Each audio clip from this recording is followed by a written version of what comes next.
Hi friends, Kavichandra audio நாவல் சேனலுக்கு அன்புடன் உங்களை வரவேற்கிறேன். சேனலை சப்ஸ்கிரைப் செய்யாமல் தொடர்ந்து கேட்டுக்கொண்டிருக்கும் நண்பர்களே, உங்களது சப்ஸ்கிரிப்ஷன், லைக்ஸ், ஷேர்ஸ், கமெண்ட்ஸ் எங்களை அடுத்த நிலைக்கு கொண்டு செல்வதோடு உங்களுக்காக இன்னும் புதிய முயற்சிகளை செய்ய வைக்கும். அதனால் மறக்காம சேனலை சப்ஸ்கிரைப் பண்ணிட்டு உங்களது அன்பை லைக்ஸ், ஷேர்ஸ், கமெண்ட்ஸ் மூலமாக எங்களுக்கு தெரிவியுங்கள். கதைகளை தொடர்ந்து நீங்கள் கேட்க விரும்பினால் அப்படியே பக்கத்தில் இருக்க பெல் பட்டனை கிளிக் பண்ணுங்க. வாங்க கதைக்குள்ள போகலாம். மனம் 11. மறுநாள் காலை சீதாலட்சுமியின் தங்கை வரலட்சுமியின் வீட்டில் மணமகன் மனோஜுக்கு நலங்கு வைப்பதாக இருந்தது. அதில் அனைவரும் அங்கு குழுமி இருக்க முன்னிருந்து தேவையான உதவிகளை செய்வதற்காக சீதாலட்சுமி விடியற் காலையிலேயே இங்கு வந்து விட்டிருந்தார். அதன் பின் ஒவ்வொருவராக வந்து சேர்ந்துவிட இந்தரும் யமுனாவும் மட்டும் இன்னும் அங்கு வந்திருக்கவில்லை. அதில் எரிச்சலான பூரணி வரதனிடம், என்னதான் நினைச்சிட்டு இருக்கா உங்க செல்ல பொண்ணு, நேத்தும் அப்படித்தான் வந்தா, சாப்பிட்டா விருந்தாளி மாதிரி உடனே கிளம்பிட்டா, இன்னைக்கும் இவ்வளவு நேரம் ஆகுது, இங்க இன்னும் வரல, சும்மாவே எல்லாரும் ஒரு மாதிரி பேசுவாங்க, இதில் இவளே அவங்களுக்கு அல்வா துண்டு போல பேச வாய்ப்பை எடுத்து கொடுத்துட்டு இருக்கா என்று சிடுசிடுத்தார் பூரணி. அக்கா தான் சொன்னாங்க இல்ல பூரணி, நேத்து நைட்டு அவங்க 2 பேரும் வீட்டுக்கு வரவே லேட் ஆயிடுச்சுன்னு, கொஞ்சம் டயர்டா இருக்கு, ரெஸ்ட் எடுத்துட்டு வரேன்னு இந்தர் சொல்லி இருக்கானே, வந்துருவாங்க என சமாதானமாகவே பேசினார் வரதன்.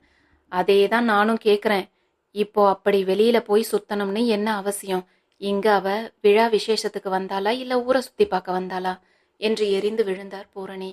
இதையெல்லாம் கேட்டவாறே அங்கு வந்த கங்கா, அதேதாம்மா, இங்க எதுக்கு வந்தோம்னே மறந்துட்டு நைட்டு ஊரை சுத்திட்டு வந்திருக்கா, அப்படி எங்கதான் அவ்வளவு நேரம் போனாலாம், உங்களுக்காவது தெரியுமா என்று அதை தெரிந்து கொள்ளவில்லை என்றால் தலையே வெடித்து விடும் போல் சுற்றி கொண்டிருந்தாள் கங்கா. வேண்டாம், ஏதாவது சொல்லிட போறேண்டி, போடி அந்த பக்கம் என்று விட்டு பூரணி உள்ளே சென்று விட, ஆனால் அப்போதும் அதை விட மனம் இல்லாமல் வரதனின் பக்கம் திரும்பிய கங்கா, நைட்டு ரொம்ப லேட்டா வந்தாங்கன்னு அத்தை சொன்னாங்கப்பா, அப்படி எங்க போயிருந்தா யமுனா என்றால் தேனொழுகும் குரலில் கங்கா. புதுசா கல்யாணமானவங்க எங்கேயாவது போவாங்க, இதெல்லாம் நாம கேட்க முடியுமா கங்கா, போய் வேலையை பாரு என்று விட்டு உள்ளே சென்றார் வரதன்.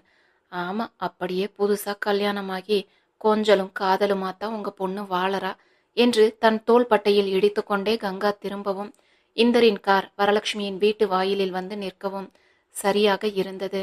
அதில் உள்ளே செல்ல முயன்ற கங்காவின் கால்கள் அப்படியே நிற்க, காரில் இருந்து இறங்கிய இருவரையும் கண்டவளின் விழிகள் சாசர் அளவுக்கு பெரிதாக விரிந்தது. அதற்குள் இந்தர் வந்ததை கண்டுவிட்டு, வாங்க வாங்க என சந்தோஷ ஆர்ப்பரிப்போடு அழைத்தபடியே வாயிலுக்கு வரலட்சுமி வரவும், என்ன சித்தி, நீங்களும் ஆரத்தி அது இதுன்னு எதுவும் எடுத்து காமெடி செய்ய போறீங்களா என்ன என்றான் இந்தர். அட, நானே மறந்துட்டேன் பாரேன், ஆரத்தி எடுக்கிறது உனக்கு காமெடியா போச்சா, என் வீட்டு பையனும் மருமகளும் முதல் முறையா இங்க வந்து இருக்காங்க, அவங்கள முறைப்படி நான் வரவேற்க வேண்டாமா, ஒரு 2 நிமிஷம் இரு, இதோ ஆரத்திய கரைச்சி எடுத்துட்டு வந்துடுறேன் என்று அவர் வேகமாக உள்ளே செல்ல முயலவும் அவரை விட வேகமாக வந்து வரலட்சுமியை பிடித்து நிறுத்தி இருந்தான் இந்தர். அடடா, நான் விளையாட்டுக்கு சொன்னா நீங்க அதையே வினையாக்க பாக்குறீங்களே, சும்மா இருங்க சித்தி என்று அவரை தோளோடு சேர்த்து பிடித்து கொண்டவன் அப்படியே ஏதோ பேசியபடி உள்ளே செல்ல முயல, அதற்குள் இவர்கள் வந்து விட்டிருந்ததைக் கண்டு அங்கிருந்த உறவினர்கள் அனைவரும் வெளிவாயிலுக்கு வந்திருந்தனர்.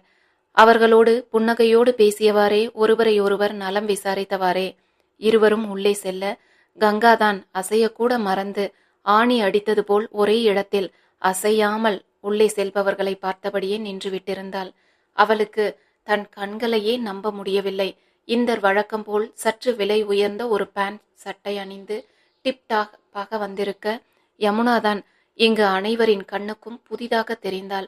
அழகிய மென் ஆரஞ்சு நிற மைசூர் சில்க் சேலை அணிந்து அதற்கு பொருத்தமாக கழுத்தோடு ஒட்டிய மெல்லிய சின்ன ரோஜாக்களை சேர்த்து கோர்த்தது போலான நெக்லஸும் அதே மாடலில் கம்மல், கைக்கு 2 வளையல்கள் என்று அழகு பதுமையாக தயாராகி வந்திருந்தவளின் தோற்றத்தை கண்ட கங்காவுக்கு மயக்கம் வராத குறைதான். பார்த்த உடனேயே அவையெல்லாம் தங்கம் என்று புரிந்து போக பலபலவென வந்திருந்தவளை கண்டவளின் மனதில் பொறாமை தீ கொழுந்து விட்டு எரிய துவங்கியது. சும்மாவே யமுனா அழகாக இருப்பாள். இதில் இன்று பார்த்து பார்த்து அலங்காரம் செய்தது போலான அவளின் தோற்றம் வேறு யமுனாவை தேவதை போல் காண்பித்தது. கங்கா மனதில் நினைத்து கொண்டிருந்ததைத்தான் வந்திருந்த உறவினர்கள் எல்லாம் அவளிடம் வாய்விட்டே கூறினர்.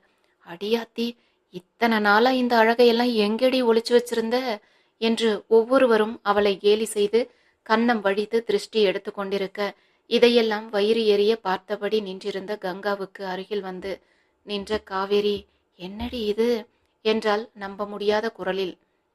எனக்கும் அதுதான் புரியல என்று கங்காவின் பார்வை முழுக்க யமுனாவின் மேலேயே பதிந்திருந்தது. நேற்று அவளை கேலியாக பேச வேண்டும் என்றே தன்னோடு ஒப்பிட்டு பேசி வம்புக்கு இழுத்திருந்தவள் இன்று தன்னையும் அறியாமல் ஒரு முறை குனிந்து தன்னை பார்த்து கொண்டாள் கங்கா.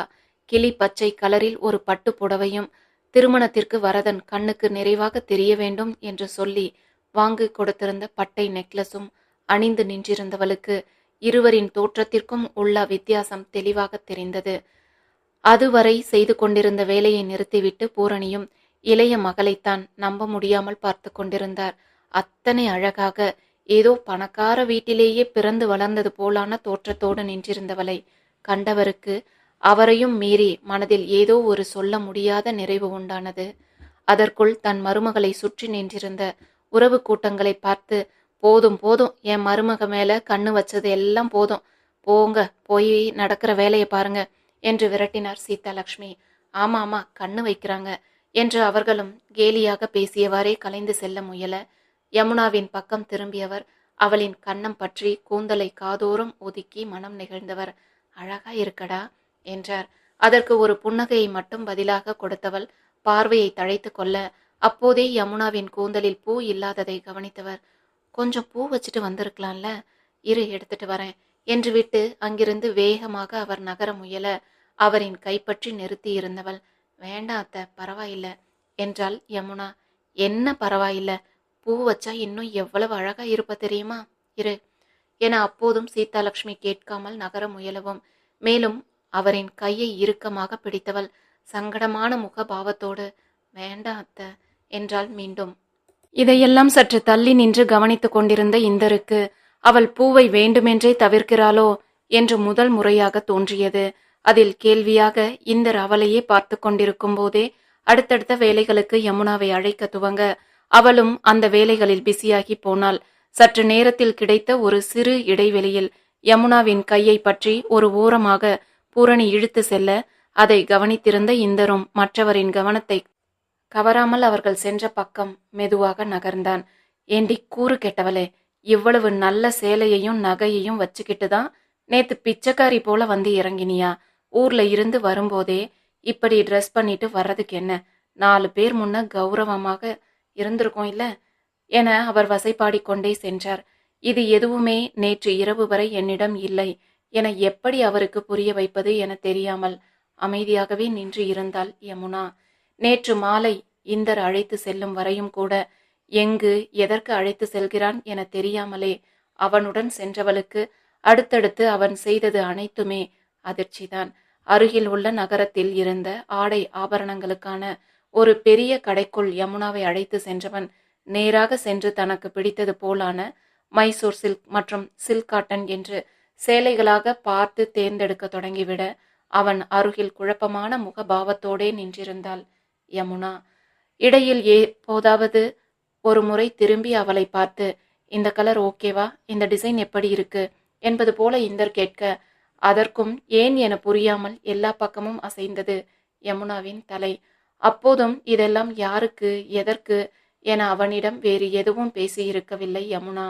ஒரு வழியாக சேலைகளை எல்லாம் எடுத்து முடித்த பிறகு நகை வாங்க சென்றபோதுதான் அந்த சேலைகளை காண்பித்து, இங்க இருந்து திரும்ப நாம சென்னை போற வரைக்கும் தினம் ஒரு சாரின்னு நீ இதுல இருந்துதான் எடுத்து கட்டணும். இதில் என்னைக்கு எதை எப்படி கட்டணும்னு மட்டும் நீ முடிவு செஞ்சுக்கோ என்றிருந்தான் இந்தர். அதில் தன் நடையை நிறுத்தி திகைப்போடு அவனை பார்த்தவள், என்ன இந்த சேலையெல்லாம் எனக்கா என்றால் அதிர்வு மாறாத குரலில். யமுனா, ஏன் வேற யாருக்குன்னு நீ நினைச்ச என்றவாறே நகை வாங்கும் பகுதிக்குள் இந்தர் நுழையவும், இல்ல இல்ல, இதெல்லாம் எனக்கு எதுவும் வேண்டாம் என்று பதறி அவனை தடுக்க முயன்றாள் யமுனா. ஏன் வேண்டாம் இன்னைக்கு உங்க அக்கா எப்படி பேசினான்னு நீயும் பார்த்ததானே? எனக்குன்னு ஒரு கௌரவம் இருக்கு. ஏன் பொண்டாட்டியா நீ இப்படித்தான் இருக்கணும்னு ஒரு முறை இருக்கு. புரியுதா? இன்னைக்கு உங்க அக்கா பேசினது போல நாளைக்கு சொந்தக்காரங்க எல்லாம் பேசணுமா? அப்படி ஒரு வார்த்தை இனி வந்தா அது எனக்கு தான் தலைக்குனிவு என்று இறுக்கமான குரலில் பேசினான் இந்தர். அந்த குரலிலும் அவன் வார்த்தையிலும் அப்படியே அடுத்து பேச முடியாமல் அமைதியானவளுக்கு கங்கா பேசியதே இந்தரின் மனதை வெகுவாக பாதித்திருப்பது புரிந்தது. ஏன்தான் இந்த அக்கா இப்படி செய்யறாங்களோ? நான் என்ன மாதிரி ட்ரெஸ் பண்ணா இப்போ அவங்களுக்கு என்ன வந்ததாம் என்று தனக்குள்ளேயே புலம்பிக் கொண்டாள் யமுனா. அதன் பிறகே மதியம் தன்னை அறைக்குள் அழைத்து இந்தர் உடைகளை பற்றி விசாரித்ததும் இப்போது கடைக்கு அழைத்து வந்து வாங்கி தருவதும் ஏன் என புரிய, நான் இப்படி இருக்கிறது அவங்களுக்கு அசிங்கம்னு நினைக்கிறாங்க போல என்ற எண்ணத்தோடு அதன் பிறகு இந்தர் வாங்கிய எதையும் அவள் தடுக்க முயலவில்லை. நகைக்கடையில் மட்டும் கிட்டத்தட்ட 10 சவரனுக்கு லைட் வெயிட் ஜுவல்லரிகளாக பார்த்து தேர்ந்தெடுத்து வாங்கினான் இந்தர். இத்தனை செலவு இந்த ஒரு வார கூத்துக்காக ஏன் என்று வாய் வரை வந்தாலும் அதை அப்படியே விழுங்கிக் கொண்ட யமுனா வாயையே திறக்கவில்லை. அதற்கு வேறு ஏதாவது திட்டப்போகிறார் என பயந்தவள் அப்படியே இந்தர் செய்வதையெல்லாம் பார்த்தபடி அமைதியாக அமர்ந்திருக்க, அவளிடம் கேட்டால் சரியாக எதற்கும் பதில் வராது என்று புரிந்தே தானாகவே அனைத்தையும் தேர்ந்தெடுத்து வாங்கி கொண்டிருந்தான் இந்தர். பார்ப்பதற்கு மாடனாகவும் அதே நேரம் லைட் வெயிட்டாகவும் இருக்கும் வகையிலான நகைகள் என்பதால் 3 சவரனில் அழகாக ஒரு சிறு மாங்காய்களை கோர்த்தது போலான ஆரமும், 2 சவரனில் கழுத்தோடு ஒட்டிய மெல்லிய ரோஜா நெக்லஸ் ஒன்றும், சவரனுக்கு ஒரு ஜோடி கம்மல் என 2 ஜோடி கம்மல்களும், 2 சவரனில் மெல்லிய 4 வளையல்களும் வாங்கியிருந்தான் இந்தர். இதை தினசரி பயன்பாட்டிற்கு உபயோகிக்க முடியாது. ஆனால் விழா விசேஷம் என்று அணிந்து சென்று வந்து கலட்டி வைத்து விட்டால் அப்படியே பாதுகாக்கலாம். இப்போதைக்கு அவசரத்துக்கு இது இருக்கட்டும் என்ற எண்ணத்திலேயே வாங்கியிருந்தான் இந்தர். இது போலான நகைகளை வாங்குபவர்களை தவிர்த்து யாராலும் இவை லைட் வெயிட் நகைகள் என கண்டு கொள்ளவே முடியாது. இப்போதைக்கு இதையெல்லாம் எந்த சேலை கட்டும்போது எது பொருத்தமாக இருக்கும்னு பார்த்து மட்டும் போட்டுக்கோ. அதை விட்டுட்டு எனக்கு எதுக்கு, வேண்டாம், எனக்கு இருக்கிறதே போதும்னு எல்லாம் பேசி என்ன இரிட்டேட் பண்ணாத என்று கடுமையான குரலிலேயே கூறியிருந்தான் இந்தர். அதோடு நேற்று இரவே அலைபேசியில் தேடி எடுத்த ஏதோ ஒரு விலாசத்தை தேடி சென்று புதிதாக வாங்கியிருந்த அத்தனை சேலைகளுக்கும் பிளவுஸ் தைக்கவும் கொடுத்தான் இந்தர். அந்த பெண்மணியும் இவர்களின் வரவை எதிர்பார்த்தே காத்திருந்தது போல உடனே யமுனாவுக்கு அளவெடுத்து கொண்டு 2 நாட்களில் அனைத்தையும் தைத்து தருவதாக கூறிவிட, முதலில் 2 மட்டும் அவசரமாக இன்று காலையில் தருமாறு கேட்டு அதற்கான முன்பணத்தையும் கொடுத்துவிட்டே இரவு யமுனாவை அழைத்து கொண்டு வீடு திரும்பியிருந்தான் இந்தர். இதையெல்லாம் யோசித்தவாறு நின்றிருந்த யமுனாவை அப்போது வரையும் கூட பூரணி வசைப்பாடி கொண்டிருக்க, அவளுக்கு இதெல்லாம் பழகி போன ஒன்று என்பதால் எதுவும் அவளை பெரிதாக பாதிக்கவில்லை. ஆனால் அதே நேரம் யமுனாவை தேடிக்கொண்டு வருவது போல அங்கு வந்த இந்தர், இங்க என்ன பண்ற நீ? அங்க சித்தி உன்னை எவ்வளவு நேரமா தேடிட்டு இருக்காங்க தெரியுமா? நலங்கு ஆரம்பிக்கணுமா, சீக்கிரம் போ என்று அவளை விரட்டிவிட, விட்டால் போதுமென ஒரே ஓட்டமாக ஓடிவிட்டாள் யமுனா. சங்கடமாக அவனை பார்த்து புன்னகைத்த பூரணி, இவன் வேற அப்பப்ப அவகிட்ட பேசிக்கிட்டு இருக்கும் போதெல்லாம் திடீர்னு வந்து நின்று பீதியை கிளப்புறான் என தனக்குள்ளேயே புலம்பியவாறு அங்கிருந்து நகர்ந்தார். அதன் பின் யமுனாவுக்கு வேலைகளை சரியாக இருந்தது. மணமகனுக்கு நலங்கு வைத்து முடிய, அனைவருக்கும் தாம்பூலம் கொடுக்கும்போது அதில் பூ வைத்து கொடுக்க, மற்றவர்கள் அதை இயல்பு போல எடுத்து தலையில் வைத்து கொண்டனர். ஆனால் யமுனாவோ தாம்பூலத்தோடு மெல்ல நகர்ந்தவள் அருகில் இருந்த சாமி சிலைக்கு பூவை வைத்துவிட்டு நகர்ந்து செல்ல, எதேச்சையாக அவளையே கவனித்துக் கொண்டிருந்த இந்தரின் பார்வையில் இது தவறாமல் விழுந்தது. அதில் அவன் தீவிர யோசனைக்கு செல்ல, அடுத்து வந்திருந்தவர்களுக்கு சாப்பிட கொடுத்து அவர்களை கவனித்து என்று நேரம் அப்படியே செல்ல, கிடைத்த ஒரு இடைவெளியில் தனியாக சிக்கிய யமுனாவை அவளின் 2 சகோதரிகளும் வழிமறித்து நின்றனர். என்னடி கோலம் இது? ஏதோ நாடகக்காரி போல வேஷம் கட்டிட்டு வந்திருக்க என்று எடுத்ததும் கங்கா அவளை மட்டம் தட்டி பேசியவாறே யமுனாவின் சேலையை தொட்டு ஆராய்ச்சி செய்ய, அதன் வளவளப்பும் மென்மையுமே அதன் விலையை அவளுக்கு உணர்த்தியது. இதெல்லாம் இருக்கும்போதுதான் நேத்து நீ அப்படி ட்ரெஸ் பண்ணிட்டு வந்தியா? இல்ல ஒருவேளை நேத்து சாயந்தரம் 2 பேரும் வெளியே போனீங்களே அப்போ வாங்கினதா என்று காவேரி சந்தேகமாக யமுனாவின் முகத்தை பார்த்தவாறே கேட்கவும், அப்படியெல்லாம் நேத்து சாயந்தரம் எடுத்து இன்னைக்கு கட்டிட முடியுமா? பிளவுஸ் எல்லாம் தைக்க வேண்டாம்? இவ வேற எதுவோ செய்யறாக்கா என்றாள் கங்கா. கங்காவுக்கு இது போன்ற அவசர தேவைகளுக்காகவே வழக்கத்தை விட 2 அல்லது 3 மடங்காக பணத்தை வாங்கி கொண்டு உடனடியாக தைத்து கொடுக்க ஆட்கள் இருக்கிறார்கள் என்று கூட தெரியவில்லை பாவம். அதையெல்லாம் தெரிந்து கொள்ள அவளின் வீட்டார் அனுமதித்தால்தானே. பண்டிகை விசேஷம் என்று எது வந்தாலும் கங்காவின் மாமியாரை சென்று அனைவருக்கான உடையையும் எடுத்து கொண்டு வந்து கொடுத்து விடுவார். அவருக்கு சேலையின் தரத்தை விட விலை குறைவாகவும் அதே நேரம் மற்றவர் பார்வைக்கு பளீர் என தெரிவதுமே முக்கியம்.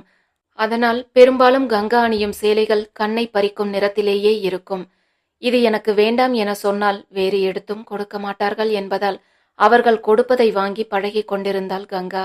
தனக்கு தெரிந்ததை வைத்து மட்டுமே கங்கா பேச இன்று விடியற்காலை 4 மணியளவில் கிளம்பி சென்று நேற்று இரவு தைக்க கொடுத்து விட்டு வந்த பிளவுஸை இந்தர் வாங்கி கொண்டு வந்தது யமுனாவின் மனக்கண்ணில் வந்து நின்றது. அதில் பதிலேதும் பேசாமல் அவள் நின்றிருக்க யமுனாவை எப்படியாவது காயப்படுத்தி விட வேண்டும் என்பது போலான முடிவில், நிஜமாவே இதெல்லாம் இந்தர் மாமாதான் வாங்கி கொடுத்தாரா, இல்ல நீ இப்படியெல்லாம் போட்டு அவரை மயக்க பாக்குறியா என்றாள் நக்கலாக கங்கா.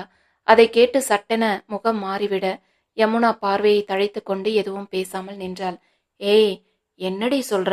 இன்னுமா இவங்களுக்குள்ள எதுவும் சரியாகாம இருக்கும் என்றால் நம்ப முடியாத குரலில் காவேரி.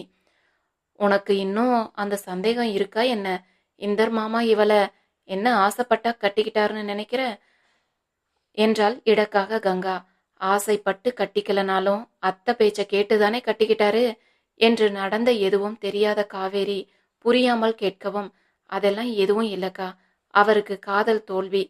எங்க என் புள்ள இப்படியே ஒத்தையில நின்னுடுமோன்னு பயந்து அத்தை அப்பா கிட்ட கேட்டு இவளை கட்டி வச்சாங்க. அம்மாவும் செலவு இல்லாம இவளை தள்ளி விடலாமேன்னு தான் இதுக்கு சம்மதிச்சாங்க என்றால் விளக்கமாக கங்கா. அதெல்லாம் எனக்கும் கொஞ்சம் தெரியும். கல்யாணம் நடந்த போதே நீ சொன்னியே. ஆனா பொண்டாட்டிய பக்கத்திலேயே வச்சுக்கிட்டு விரதம் காக்க இந்தர் என்ன சாமியாரா? எல்லாம் இத்தனை மாசத்துல சரியாக இருக்கும்னு இல்ல நினைச்சேன் என்றாள் காவேரி. இந்தர் மாமா பத்தி உனக்கு தெரியாதா? அவருக்கு வேணாம்னா வேண்டாந்தான். இதுவே அத்தை ரொம்ப தொல்லை செஞ்சு சம்மதிக்க வச்சிருக்கும்னு நினைக்கிறேன். இல்லனா அவராவது இவளை கல்யாணம் செய்யறதாவது ஊர் உலகத்துக்கும் அவருக்கும் கல்யாணம் ஆச்சுன்னு காட்டிக்க அந்த வீட்டுல இருக்க ஒரு பொம்மை தான் இவ என்றாள் கங்கா.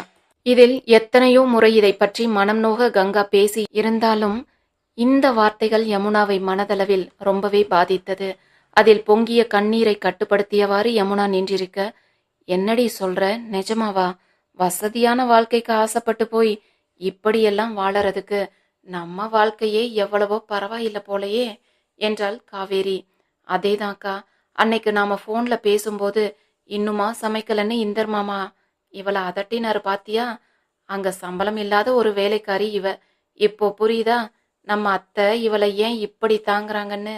புருஷன் மேல இருக்கிற கோபத்துல இவ முறுக்கிட்டு கிளம்பிடக்கூடாதேன்னு தான் அத்தை இவளை பாசமா பாத்துக்கிறது போல நடந்துக்கிறாங்க என்று கங்கா இழுத்து நிறுத்த காவேரிக்கும் அவள் சொல்வது சரி என்றே தோன்றியது. இதையெல்லாம் எதிர்பாராமல் கேட்க நேர்ந்த இந்தருக்குத்தான் ஆத்திரத்தில் கண்கள் சிவந்தது.